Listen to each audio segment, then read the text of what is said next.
चलिए 10.5 करते हैं बेटा। पहले सभी लोग लिख लेंगे, आप तुरंत यहां से नोट करेंगे। देखो नोट करने का एक फायदा होता है, जब आप क्वेश्चन को नोट करते हो ना तो वहां से कुछ बातें हमें समझ में आती है लिखते टाइम। इस वजह से पहले क्वेश्चन को लिखिए जरूर आप, ठीक है। लिखिए hydrocarbon, hydrocarbon C5H10,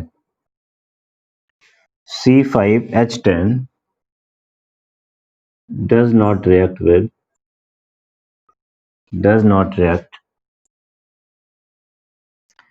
with chlorine,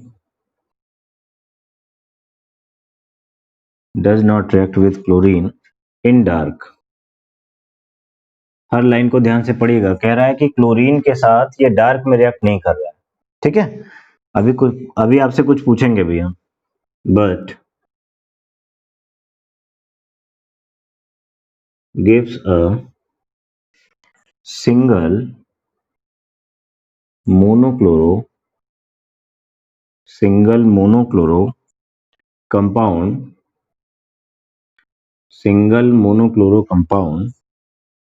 C5H9Cl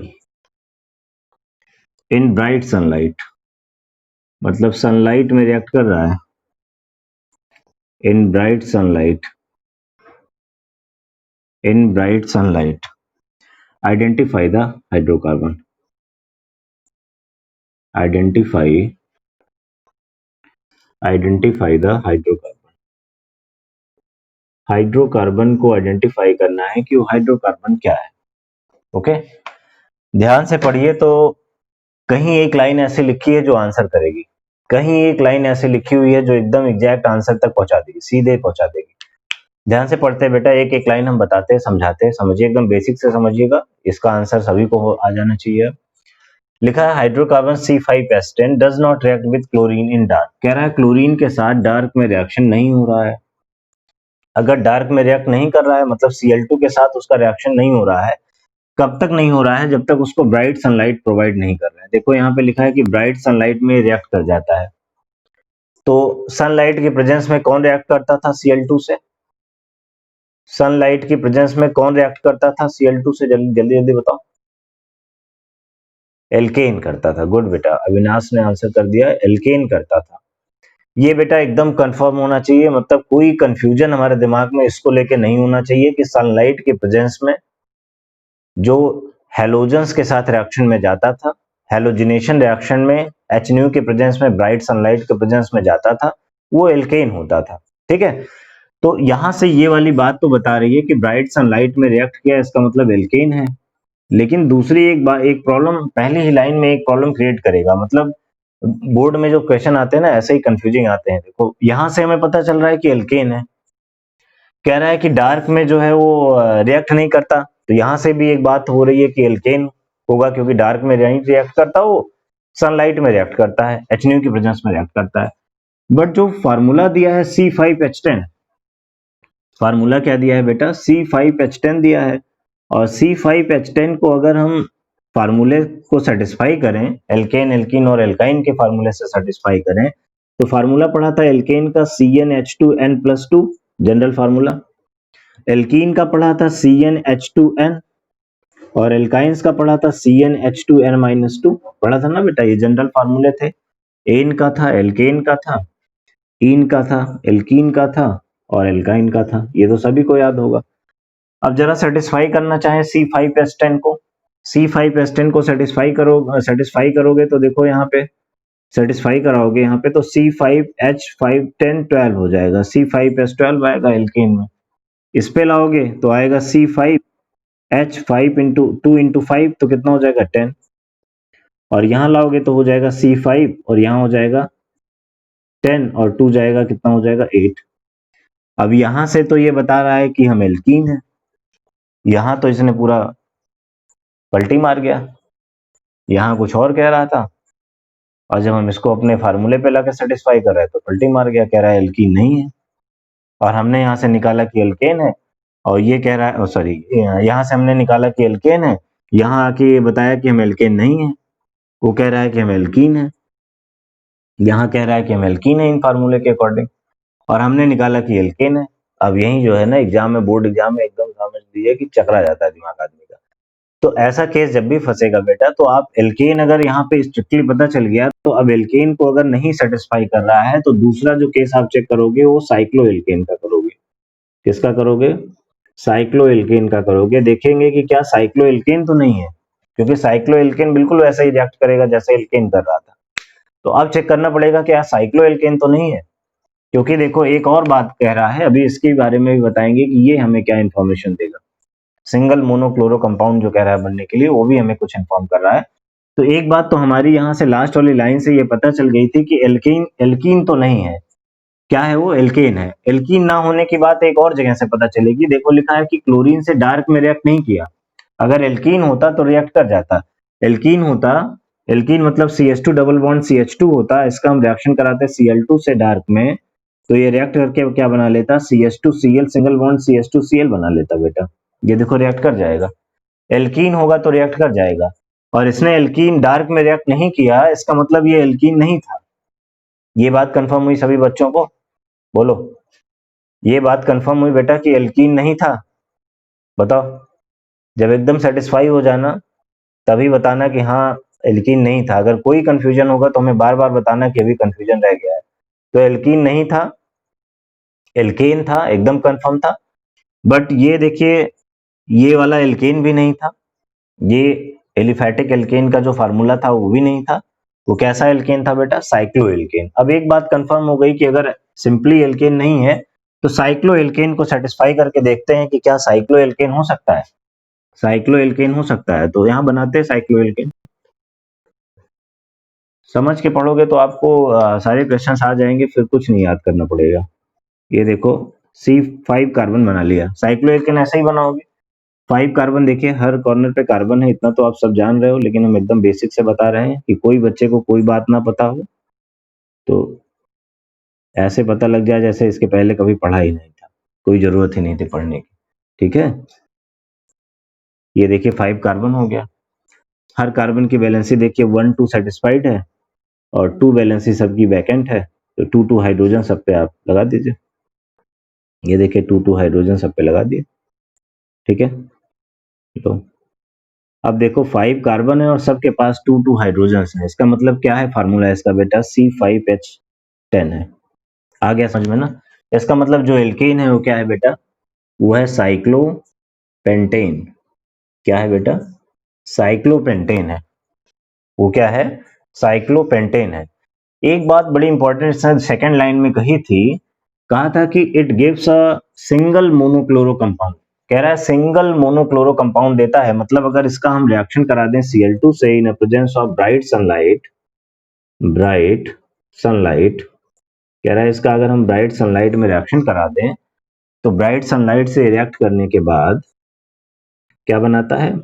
single monochloro compound बनाता है। सिंगल मोनोक्लोरो कंपाउंड बनाने का मतलब कि किसी भी कार्बन के हाइड्रोजन को अगर आप हटा के वहां पे Cl जोड़ें, आप जानते हैं ना सब्स्टिट्यूशन रिएक्शन होगा, तो अगर इसका सब्स्टिट्यूशन आप करें, मतलब यहां से अगर हटा के जोड़ दें Cl, यहाँ पे Cl जुड़ जाएगा तो क्या नाम होगा?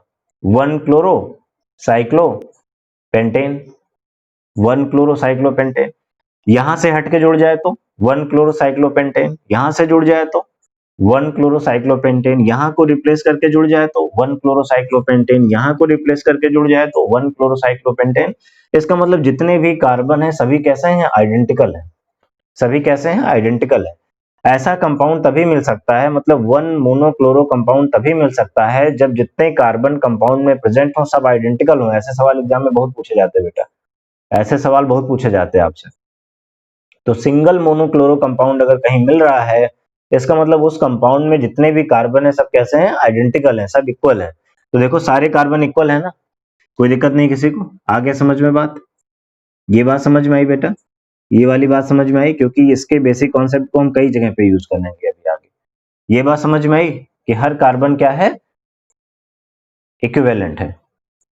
समझ गए? ओके।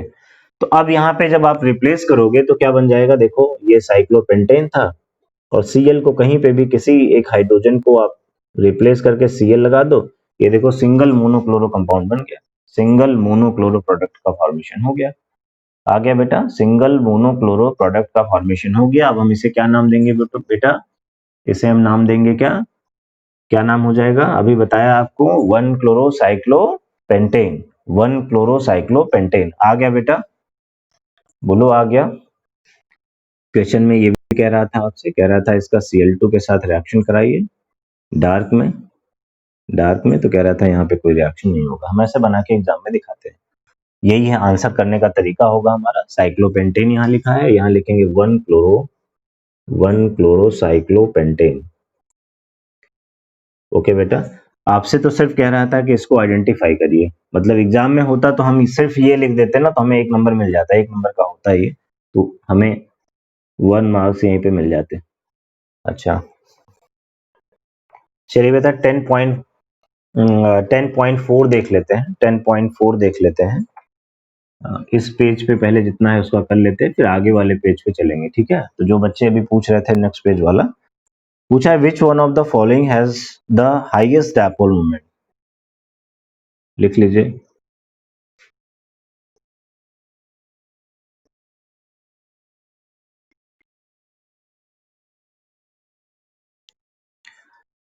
हैज द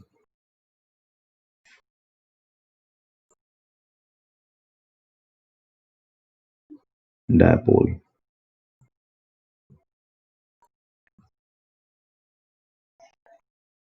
क्या क्या दिया है बेटा?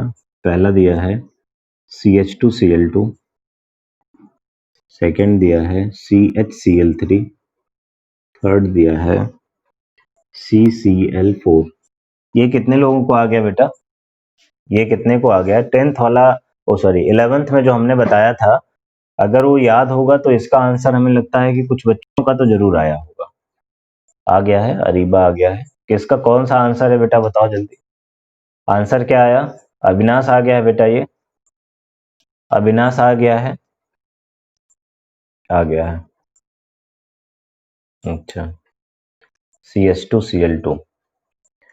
अब बेटा इसके लिए क्या करना पड़ेगा? सबसे पहले स्ट्रक्चर बनाना पड़ेगा, ठीक है बेटा? सबसे पहले इसका स्ट्रक्चर बनाते हैं। CH2Cl2 जब आप बनाओगे तो देखो, CH2Cl2 जब बनाओगे, अब देखो 4 जुड़े हैं तो ऐसे टेट्राहेड्रल स्ट्रक्चर अराइज करेगा, इतना तो पता ही होगा। इतना तो पता ही होगा। देखो ये Cl है, ये Cl है, ये H है और ये H है।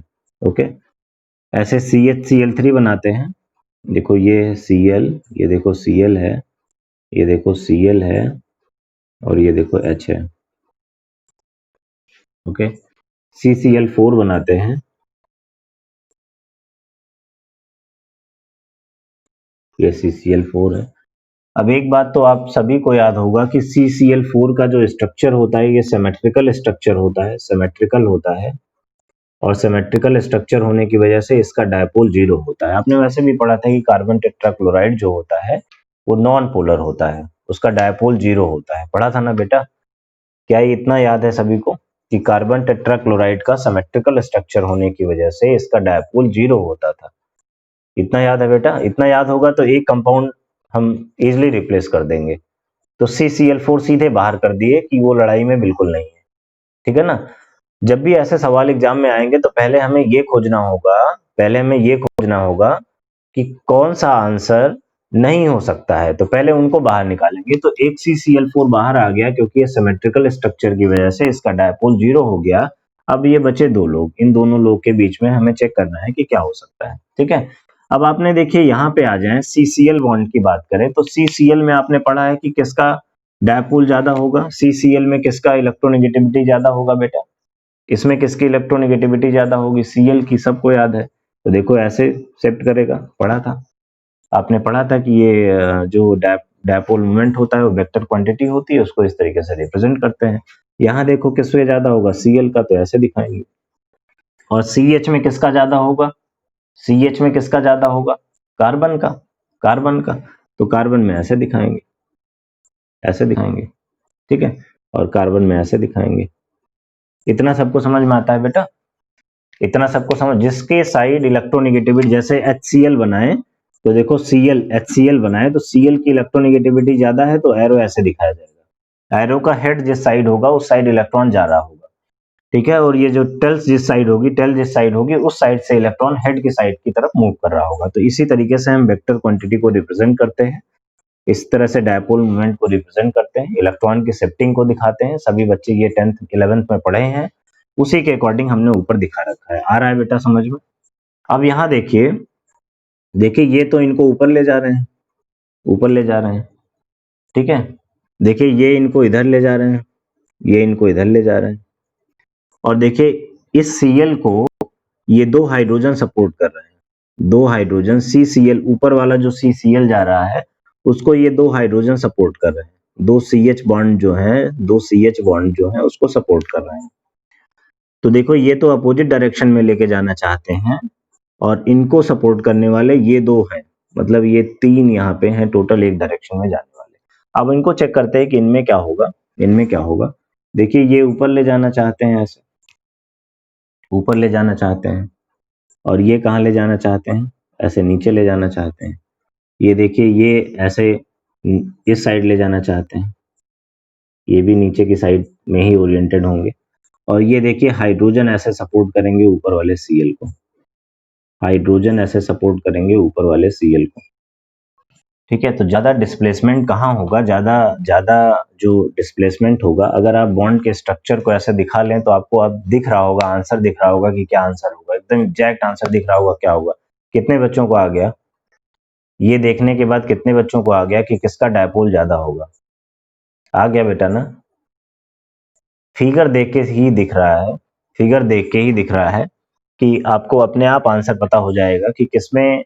देखो इसमें ये जा रहे थे ऊपर और इनको ये दो नीचे जा रहे थे। अब इसमें क्या होता है ना, जैसे मान लो कि ये तुम्हारी मुंडी, ये तुम्हारी मुंडी इसमें आंख बना दे रहे हैं, और ये मान लो कोई लड़की है जिसके बड़े बड़े बाल, तो कोई मुंडी पकड़ के इसे खींच रहा है इस साइड, ठीक है। और लड़ाई झगड़ा हो गया, मान लो आपस में लड़ाई कर लिया अरीबा और पांडे और वो क्या नाम उसका, निखत का, लड़ाई कर ली। अब एक पैर इधर खींच रही है, एक पैर इधर खींच रहा है, और एक पैर पांडे इधर खींच रहा है, पांडे खींच रही है इधर, देखो अरीबा इधर खींच रही है, और इधर एक और लगी है, प्रज्ञा भी लगी है, प्रज्ञा इधर खींच रही है। तो इन दोनों का जो सम होगा बेटा ना, वो ऐसे आएगा इस साइड, इन दोनों का रिजल्टेंट इधर आएगा और इनका रिजल्टेंट इधर होगा, समझ गए? तो ये इनसे कैंसिल आउट कर रहा होता है, क्योंकि ये इधर ले जाना चाहते हैं, बराबर से नहीं खींच पाते, ऐसे खींचते हैं, ऐसे इधर इधर, तो इन दोनों का रिजल्टेंट ऐसे आता है। तो ठीक है, तो ये दोनों का रिजल्टेंट इधर आ जाएगा, इसका रिजल्टेंट इधर, ये इनसे कैंसिल आउट कर रहा होता है, तो केवल एक बचेगा क्या, CH। आ गया ना समझ में? जबकि ये कंडीशन यहाँ नहीं होगा, ये कंडीशन यहाँ नहीं होगा। यहाँ देखो एक ऊपर जाना चाहता था, एक इधर खींचना चाहता था, और दो सपोर्ट कर रहे थे। आ गया ना? अब सबको आंसर आ गया होगा बेटा, एग्जाम्पल लिया तो सभी को आंसर एकदम सही समझ में आ गया होगा, ठीक है? बोलो, आ गया सबको? आ गया? पांडे जी आया? पांडे जुड़िए कि नहीं आज? हाँ अच्छे से आ गया। पांडे बहुत खुश है, सोच रही है कि सर ने हमको नहीं खींचने दिया, हमारा बाल नहीं खिंचवाया सर ने, इसलिए पांडे ज्यादा खुश है। तो निखत जो है गुस्सा हो गई, कह रही है कि हमारा ही बाल मिला सर को खिंचवाने के लिए। निखत कुछ नहीं बोल रही है अब। निखत नाराज हो गई क्या लग रहा है? अच्छा ठीक है, आ गया ना, कुल मिला के आंसर आ गया बेटा, ठीक। चलो अब चलते हैं। एग्जाम्पल से बहुत अच्छा समझते हो तुम लोग, जिसका एग्जाम्पल लिया जाता है ना वो बच्चा एकदम महसूस कर लेता है कि हाँ ऐसे हुआ होगा। उसको उसको अगर वो ढंग से महसूस करे, उसके बाल में थोड़ा पेन भी होने लगेगा। ठीक, अब चलो बताओ आगे कौन सा, अगले पेज पे बताओ कौन सा क्वेश्चन बेटा। अच्छा और बताओ बेटा 10.9 में कोई है क्वेश्चन? 10.9 में अंशिका कौन सा पूछ रहे थे आप? 10.9 तो सभी बच्चे को आ गया होगा ना। SN रिएक्शन पे हमने बहुत सारे क्वेश्चंस कर रखे हैं बेटा, SN2 पे हमने बहुत सारे क्वेश्चन किए हुए हैं। बोलो 10.9 में कोई प्रॉब्लम है? 10.7 का फर्स्ट पार्ट, 10.7 कौन सा है? अच्छा 1-आयोडोब्यूटेन बनाना है, अच्छा ठीक है। 10.7 अभी उसी पेज पे बेटा फिर लौट आए, अंशिका को कोई सवाल था। लिखा है write the equation for the preparation of 1 iodobutane. 1 iodobutane बनाना है from 1 iodobutane from 1 butanol. 1 butanol, ये तो आ जाना चाहिए था यार। एल्कोहल से 1 आयोडोब्यूटेन बनाना है, प्रिपेयर करना है। 1 आयोडो बना लो, ये तो आ गया होगा। कितने बच्चों को आ गया भाई? ये कुछ को जरूर आ गया होगा। ये हमें लग रहा है कि जिस दिन ये बताया गया उस दिन ये जुड़ी नहीं होगी लड़की हंसिका, एक दिन ये बीच में नहीं जुड़ी थी। आ गया है। कौन सा रिएजेंट लगा दें बेटा, बता दो कौन सा रिएजेंट लगा दें प्रिपेयर करने के लिए? SOCl2 लगाएं, एक स्टेप में भी तो हो सकता है। हाँ, ये तो SOCl2 लगा के कन्वर्ट कर सकते हैं हम, कि पहले यहाँ पे SOCl2 लगा दें, ठीक है। SOCl2 लगा दें तो यहाँ पे Cl आ जाएगा, फिर Cl को रिप्लेस करके I ले आए, ठीक है। बट प्रिपरेशन में कह रहा है ना, तो प्रिपरेशन में एक ही स्टेप में जा सकते हैं। प्रिपरेशन में हम एक ही स्टेप में जा सकते हैं बेटा। एक स्टेप का कोई बताओ जो डायरेक्ट हो जाए। प्रिपरेशन का मतलब होता है ना कि एक स्टेप में। बहरहाल अगर एक स्टेप नहीं होगा तो हम 2 स्टेप में भी जाएंगे, ऐसा नहीं है। ड्राई एसेंस, चलो जो आप पहले जान रहे हो पहले इसको देखो, ठीक है। जो एकदम कह रहे हो एकदम बिल्कुल सही है, हम ऐसे ही कन्वर्ट करते हैं। SOCl2 लगाएंगे तो CH3 CH2 CH2 CH2 Cl आ जाएगा। और आई में जाना है, आयोडीन बनाना है, तो sodium iodide in presence of dry acetone, इसको हीट करेंगे, ड्राई एसीटोन के साथ रिएक्शन कराएंगे। ये देखिए माइनस प्लस, ये देखिए प्लस माइनस, NaCl बाहर, और आयोडीन जाके उसकी जगह लेके हैलोजन एक्सचेंज रिएक्शन में गया। और हैलोजन एक्सचेंज रिएक्शन में कौन सा रिएक्शन है बेटा? फिंकेल स्टीन रिएक्शन। ये बड़ा इंपॉर्टेंट रिएक्शन है, नेमिंग रिएक्शन है। फिंकेल स्टीन रिएक्शन से कन्वर्ट हो गया। आ गया ना? अंशिका आ गया बेटा, अंशिका आ गया। इसका एक डायरेक्ट मेथड था बेटा, चाहते तो हम OH का क्या करते, डायरेक्ट रिएक्शन कराते, किससे? I2 से, in presence of red phosphorus. I2 हम लगाते रेड फास्फोरस की प्रेजेंस में, डायरेक्ट कन्वर्ट कर देता, ठीक है। चलो कोई दिक्कत नहीं है, ऐसे भी कर सकते हो। आपको कोई सेलेक्टिव मेथड याद करने की जरूरत नहीं है कि हम एक एक रिएक्शन के लिए अलग अलग याद करें, हम ऐसे ही कन्वर्ट करें, ज्यादा बेहतर अपने लिए। चलो 10.7 हो गया बेटा। 10.9 10 में बताओ जल्दी से। 10.9 10 में बताओ, कोई दिक्कत हो तो। 10.9 में कोई दिक्कत नहीं होगी, सभी को हमें पता है। 10.10 में बताओ, 10.10 में बताओ, क्वेश्चन नंबर 10 में बताओ, कोई प्रॉब्लम? एक एक सवाल करना पड़ेगा बेटा एनसीईआरटी का, इसीलिए हम एक एक सवाल की बात कर रहे हैं। जल्दी से हमें बताओ, जिसको जो पूछना हो बताओ जल्दी। नहीं है? 10.8 8 में क्या रह गया यार? दिव्य मोहन तुम फिर वही पीछे लौटा दे। 10.8 अभी बताया दिव्य मोहन भाई, 10.8 अभी बताया बेटा हमने, एम्बेडेड न्यूक्लियोफाइल बताया अभी, ठीक है। चलिए 10.10 में बेटा नहीं है, कोई नहीं है इसमें, ओके। 10.11 में बताओ, 11 में बताओ, नहीं है, सब आ गया क्या? 10 वाला, 10th वाला कौन सा? 10.11 का, 10.11 का बेटा शिवांगी, निखत कौन सा कह रही थी आप? अच्छा यही है, चलो 10.11 का, 10.11 का कर रहे हैं 10 वाला। ये कह रहा है convert benzene to biphenyl, convert benzene to biphenyl. Benzene को बाइफेनल में कन्वर्ट करना है, यही है ना बेटा? बेंजीन बना लेते हैं, बेंजीन है, बाइफेनल बना लेते हैं, बाइफेनल, ठीक है। देखो अविनाश ने बता दिया सही सही आंसर। तो बेंजीन से बाइफेनिल कैसे बनेगा बेटा? इसके लिए हमने एक रिएक्शन बताया था, इसके लिए एक रिएक्शन आपको बताया था कि उर्ज के जैसा एक रिएक्शन आपको पढ़ाया था एक दिन, रिएक्शन विद मेटल्स में पढ़ा था ना। इसमें क्या बताया था कि जो हेलोएरीन्स होती हैं, हेलोएरीन्स जो होती हैं वो सोडियम के साथ रिएक्ट करती हैं in presence of dry ether, जैसा उर्ज रिएक्शन में हम लोग कराते थे और ऐसे 2NaCl को बाहर निकाल के ड्राई ईथर की प्रेजेंस में यहाँ पे बना देती हैं, यहाँ पे बना देती हैं, ऐसे 2 बेंजीन रिंग जुड़ जाएगी आके और ये बाईफेनिल का फॉर्मेशन करके 2NaCl बाहर आ जाएगा बेटा। ये पढ़ा था ना, ये पढ़ा था बच्चों ने ना, यही है क्या बेटा, बाईफेनिल।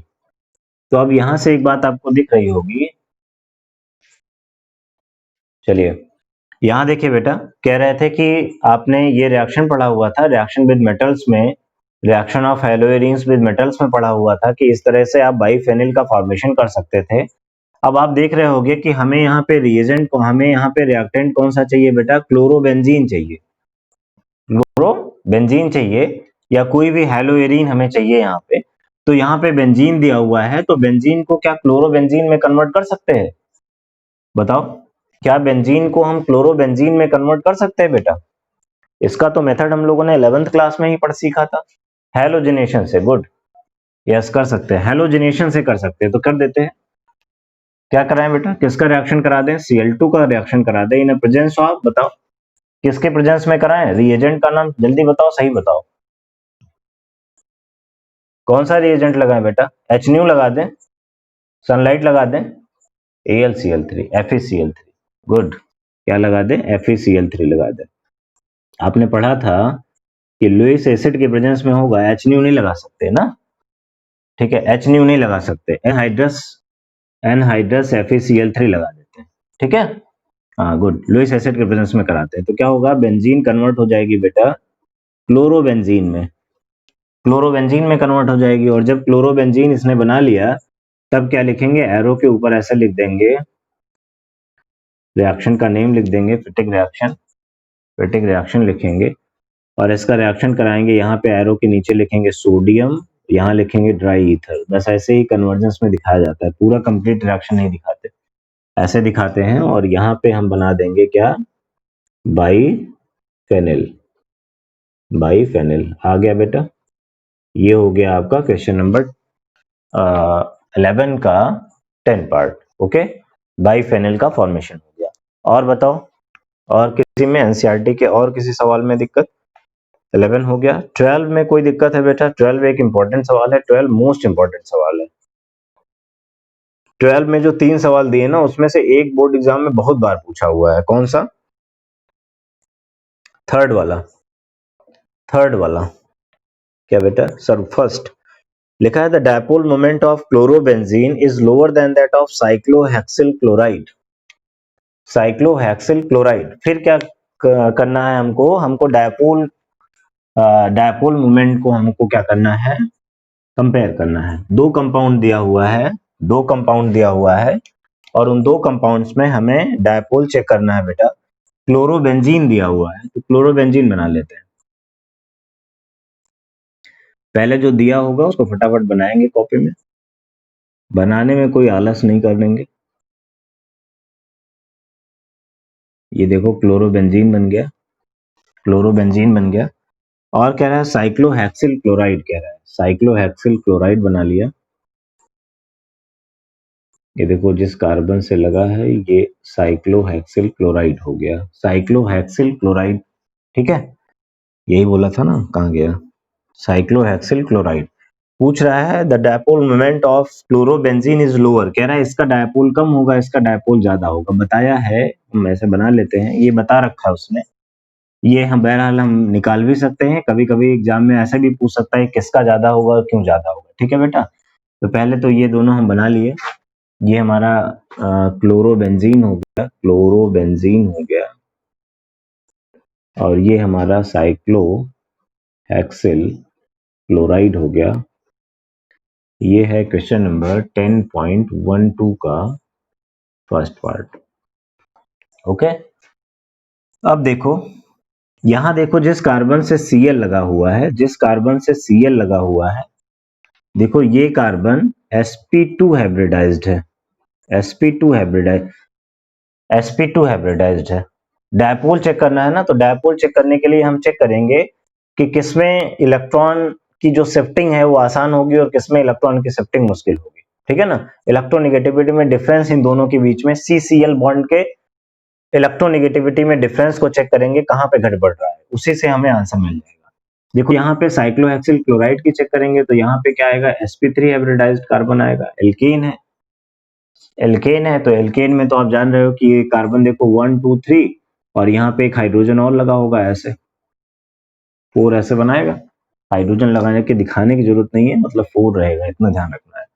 तो sp2 हाइब्रिडाइज्ड में बेटा कितना s करेक्टर होगा, s करेक्टर कितना होगा बोलो, s करेक्टर ये सबको निकालना आ गया होगा, अभी इस पे कल हम लोगों ने क्वेश्चन किया हुआ था।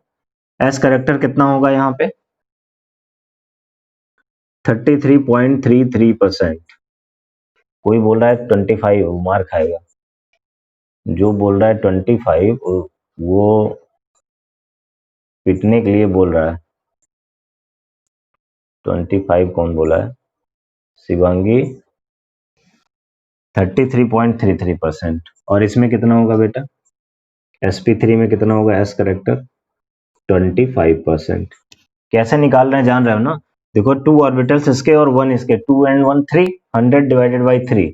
इसमें देखो 3 and 1 4, तो 100 डिवाइडेड बाई 4 आ जाता है, एकदम इजीली आ जाएगा। देखो कौन सा कार्बन ज्यादा इलेक्ट्रोनेगेटिव दिख रहा है तुम्हें, ज्यादा इलेक्ट्रोनेगेटिव कार्बन कौन सा है, ज्यादा इलेक्ट्रोनेगेटिव कार्बन दोनों में से कौन सा होगा, sp2 हाइब्रिडाइज्ड कार्बन वाला, ये वाला कार्बन ज्यादा इलेक्ट्रोनेगेटिव होगा इस वाले कार्बन के कंपेयर में। मतलब ये वाला कार्बन ज्यादा इलेक्ट्रोनेगेटिव होगा इस वाले कार्बन के कंपेयर में। यस, फर्स्ट वाला कार्बन, फर्स्ट वाला मत कहिए sp2 hybridised carbon is more electronegative as compare to sp3 hybridised carbon. Okay बेटा, तो अब देखो अगर इस कार्बन की इलेक्ट्रोनेगेटिविटी इस कार्बन के कंपेयर में बढ़ गई है, sp3 हाइब्रिडाइज्ड कार्बन के कंपेयर में ज्यादा है, इसका मतलब ये वाला जो बॉन्ड है ये तो इजीली शिफ्ट कर जाएगा Cl के ऊपर ना, क्योंकि Cl की इलेक्ट्रोनेगेटिविटी तो कार्बन से ज्यादा होगी, ठीक है। और ये वाला कार्बन कम इलेक्ट्रोनेगेटिव है, इस वाले कार्बन के कंपेयर में इस वाले कार्बन की इलेक्ट्रोनेगेटिविटी थोड़ी सी बढ़ गई है 25 से देखिए 33.33% एस करेक्टर आया, तो क्या किया, इंक्रीज कर गया, एस करेक्टर बढ़ गया तो इसकी इलेक्ट्रोनेगेटिविटी इंक्रीज कर गई। इसकी इलेक्ट्रोनेगेटिविटी इंक्रीज कर गई, इसका मतलब ये जो CCl के बीच का बॉन्ड होगा, यानी यहाँ पे जो शेयर पेयर के इलेक्ट्रॉन होंगे वो उतना Cl की साइड में शिफ्ट नहीं करेंगे जितना आसानी से यहाँ कर जाएंगे। क्या ये बात समझ में आ रही है बेटा, क्या ये बात समझ में आ गई? जितना आसानी से यहाँ पे शेयर पेयर ऑफ इलेक्ट्रॉन की शिफ्टिंग यहाँ पे हो जाएगी, लेस इलेक्ट्रोनेगेटिव कार्बन में हो जाएगी, उतनी आसान शिफ्टिंग यहाँ पे नहीं होगी। आ रहा है ना? नहीं, रिजोनेंस का यहाँ पे बेटा, रिजोनेंस का आंसर यहाँ पे डायपोल में नहीं डाल सकते, क्योंकि डायपोल जो है रिजोनेंस पे उतना डिपेंडेंट नहीं रहता। यहाँ पे हाइब्रिडाइजेशन से उसको डिफाइन करो, क्योंकि देखो ये कार्बन छोटी साइज का हो जाएगा। एक और बात यहाँ से कह सकते हैं, आपने पढ़ा था कि यस करेक्टर अगर बढ़ेगा तो जो एटॉमिक साइज होगी बेटा वो क्या होगी, डिक्रीज करेगी, और जो बॉन्ड लेंथ होगी वो क्या होगी, डिक्रीज करेगी। यानी ये वाला कार्बन का जो लेंथ होगा कम होगा और ये वाले कार्बन का लेंथ ज्यादा होगा ना। इसका मतलब कि जो यहाँ पे शिफ्टिंग ऑफ इलेक्ट्रॉन होगा, ठीक है, लेंथ उतना बेहतर डिफाइन हमें लग रहा है लेंथ नहीं कर पा रहा है। इलेक्ट्रोनेगेटिविटी से ही, साइज से ही कर सकते हो, लेंथ मत कंपेयर करो, लेंथ में उतना मजा नहीं आ रहा है। जो चीज कहने में अच्छी नहीं लगती ना फिर उतना बेहतर नहीं लगती। समझ में नहीं आया हीबा? अच्छा हीबा देखो, फिर से देखो, सभी बच्चे फिर से देखें, कोई भी कंफ्यूजन नहीं रहने देंगे। देखो sp2 हाइब्रिडाइज्ड कार्बन है ये बेटा, और ये sp3 हाइब्रिडाइज्ड कार्बन है। बोलो, sp2 है तो 33.33 यस करेक्टर है, और ये इसमें कितना है 25% यस करेक्टर है। हमने बताया था कि यस करेक्टर अगर बढ़ा इसका मतलब न्यूक्लियस के ज्यादा पास है आप। एस करेक्टर ज्यादा होने का मतलब न्यूक्लियस के पास है, मतलब साइज छोटी है, और छोटी साइज का एटम ज्यादा इलेक्ट्रोनेगेटिव होता है। छोटी साइज का, जितनी छोटी साइज होगी उतनी ज्यादा इलेक्ट्रोनेगेटिविटी होगी। इसका मतलब ये वाला कार्बन इस वाले कार्बन के कंपेयर में ज्यादा इलेक्ट्रोनेगेटिव है, ये वाला कार्बन ज्यादा इलेक्ट्रोनेगेटिव है और ये वाला कार्बन कम इलेक्ट्रोनेगेटिव है। तो यहाँ पे इलेक्ट्रॉन की शिफ्टिंग जितनी आसान होगी, जितनी आसानी से Cl यहाँ पे इस शेयर पेयर के इलेक्ट्रॉन को खींच लेगा अपनी साइड में, उतनी आसानी से यहाँ पे शिफ्ट नहीं करेगा। इस वजह से इसका डायपोल ज्यादा होगा और इसका डायपोल कम होगा। क्या समझ में बात आई हीबा, क्या समझ में आ गई बात? बोलो, आ गया बेटा? आ गया कि फिर से बताएं कुछ? सभी बच्चों को आया? बोलो, सबको आ गया बेटा? आ गया? ओके। नहीं आया हो तो यहाँ से एक और बात समझा देते, छोटी से एक और एग्जांपल से आपको समझा दे, अगर ना आया हो तो। आ गया है ना? एकदम अच्छे से आ गया है सबको? ठीक है, मान लो आ गया है कि बताएं, एक एग्जांपल से बताएं कि आ गया, एकदम पक्का हो गया है बेटा? जल्दी बताओ, नहीं आगे चले दूसरे पे। आ गया? आ गया, ठीक है, आ गया, बस ठीक है, बस आ गया तो ठीक है। हम यही चाह रहे थे एकदम दिमाग में बैठ जाए, कोई कंफ्यूजन न रह जाए उससे रिलेटेड, ठीक है? तो ये हमारा हो गया 10.12 तक सर, 12 तक बेटा आ गया है। ठीक है, 10.12 तक है। जो हम एग्जाम्पल कह रहे थे वो भी सुन लो, कुछ बच्चे चाह रहे हैं कभी एग्जाम्पल बता दें। जैसे कोई बात वो कह देते हैं ना कि ये बात बताएंगे, तो मन में आ जाता है कि बता देते तो अच्छा रहता। मान लो कि हम एक बना रहे हैं, फिर एक आदमी बना रहे हैं। हम बनाते हैं इसे उल्टा सीधा फिगर, थोड़ा हम ऐसे ही बनाते हैं, ठीक है? तो ब्लैक मार्कर से बनाएंगे, ब्लैक ब्लैक आदमी बनेगा, दिव्य मोहन जैसा कुछ बन जाएगा। तो यहाँ देखो, मान लो ये कोई एक मोटा तगड़ा, एक दुबला पतला आदमी पहले बनाते हैं, दुबला पतला बनाते हैं आस्था पांडे जैसा। ये देखो आस्था पांडे बन गई, एकदम दुबली पतली लड़की बन गई, ठीक है? अमन पांडे, हाँ चलो अमन। हाँ, अमन तो बहुत पतला था, वो पता नहीं कहाँ चला गया, अमन मिल ही नहीं रहा है। अमनुआ जैसे लग रहा है गायब हो गया एकदम। अब एक देखो और बनाते हैं, थोड़ा मोटा ताजा आदमी, मोटा ताजा आदमी बनाते हैं। ये देखो एकदम मोटा ताजा आदमी बना दिए, ठीक है? ये इसका हाथ, ये इसका हाथ। ये देखो यहाँ पे, मान लो एक एक मार्कर इसको पकड़ा देते हैं, एक मार्कर इसको पकड़ा देते हैं, ठीक है? या इसको एक बलून पकड़ा देते हैं, ये बलून ले लिया, और एक बलून इसको भी पकड़ा देते हैं, उड़ने वाला एक बलून ये भी लिया है, उड़ने वाला एक बलून ये भी लिया, ठीक है? अब मान लो, अब मान लो हम गए, यही बलून हम लेना चाहते हैं, ठीक है? यही बलून लेना चाहते हैं। अब इनके हाथ से बलून अगर हम खींचे, इनके हाथ से बलून निकालना चाहें, अब बताओ इनके हाथ से बलून निकालना आसान होगा कि इनके हाथ से बलून निकालना आसान होगा? बलून निकालने में ज्यादा हमें दिक्कत कौन करेगा? ज्यादा दिक्कत इनको वन नाम दे रहे हैं, इनको इनको मोटू नाम दे रहे हैं, इनको पतलू नाम दे रहे हैं। बलून निकालने में ज्यादा दिक्कत कौन करेगा? एम करेगा। हम्म, बलून निकालने में ज्यादा दिक्कत एम करेगा, और कम दिक्कत कौन करेगा? पी करेगा, ठीक है? अच्छा, तो ज्यादा डायपोल किसका आएगा? इसका आसानी से एक्सेप्ट कर जाएगा। ये देखो शेयर पेयर के इलेक्ट्रॉन को इनको एक तमाचा मारो तो बलून दे देगा, लेकिन ये मोटू जो है, ये तुम्हारा हाथों पैर तोड़ सकता है। आ गया ना समझ में? यम से मोहन, ठीक है। तो यहाँ देख रहे हैं कि यहाँ डायपोल ज्यादा होगा और यहाँ डायपोल क्या होगा बेटा? कम होगा, क्योंकि यहाँ पे शिफ्ट करा पाना मुश्किल होगा, इनके हाथ से बलून निकाल पाना बहुत मुश्किल होगा, ठीक है? क्या कह रही है? पहली बार पैसे के अलावा कोई और एग्जाम्पल दिए, ठीक है ठीक है। पैसा बहुत सारे बच्चे जमा कर दिए, फीस मैक्सिमम बच्चों ने जमा कर दिए। 2-3 बचे हैं जिनको ऑनलाइन पेमेंट में दिक्कत हो रही है, वो कल 10 से 12 बजे स्कूल में आके दे देंगे, हम वहीं रहेंगे स्कूल में, ठीक है? अंशिका ने बहुत अच्छी बात कह दी, हमें याद आ गया, ठीक है? चलो ठीक है, अब आज यहाँ तक हो गया बेटा, क्वेश्चन नंबर 12 तक। कल हम लोग करेंगे, कल हम आपको नंबर दे रहे हैं कहाँ से कहाँ तक आपको करना है, यहाँ से